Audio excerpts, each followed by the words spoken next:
Let's get real honest. It can be super frustrating how beautiful and well put together other people's lives can seem online, right? Like if you would have told me just a few years ago that you can be a millionaire social media quote influencer, man, I would have laughed at you. But now we see these internet famous people, celebrities with a huge presence, and especially people who are just like you. There's a lot of young people your age that have a huge following, and we've just got a fraction of their number of followers, right? And it can be very tempting to think, why can't I have their life? Why don't I have what they have? Why can't I be like them? Why can't I look like them? And man, I'll confess, I've felt that way before about popular preachers out there.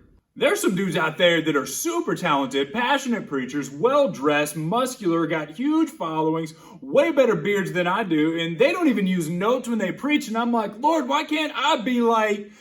But wait, that's the sin of comparison, isn't it? I want us to look at some Old Testament wisdom today, all right? Proverbs chapter 14, verse 30 says, a tranquil heart gives life to the flesh, but envy makes the bones rot. Now, tranquil in that original Hebrew language, it carries the idea of healing and good health and calmness. And we know what rottenness is, how gross it is whenever something goes bad.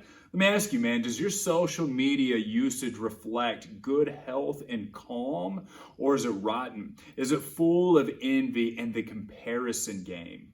It's so interesting to look at studies of how social media usage impacts your well-being. It can have positive effects like connectivity and identity and expression, but also negative effects. I guess that sleep deprivation shouldn't surprise us very much, but man, bullying is a factor, and so much of that bullying online is negative comments from other people. Look at this, fear of missing out. I'm not where they are. I don't have what they have. I don't look like they do. How about that one? Body image. Man, that one speaks for itself, right?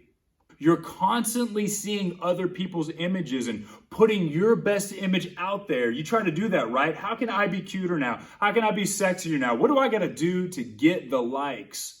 Well, you know, Solomon also addresses this in Ecclesiastes chapter 4. He talks about how trying to be just like everybody else is vanity and a striving after wind. Man, it's exhausting. So there's this old idea of keeping up with the Joneses, right? It's the mentality that whenever the people around me get better, nicer things, well, I got to work harder and get more money so that I can keep up with them as well. And so if the neighbors are getting a new boat, well, we got to make more money to get a new boat. You know, if Daniel at school gets the new Vans, well, man, I got to get those same shoes as well. We got to keep up with our look and our hair and our social media presence. And the expectations out there are always on the rise.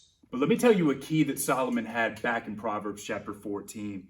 In the fear of the Lord, one has strong confidence.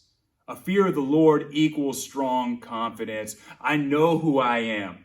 I know that God loves me. I know who the Lord has called me to be. So I will not compare myself to the world. I don't need anyone else's validation out there whenever I've got Jesus. Church, let me remind you, real life has no filters.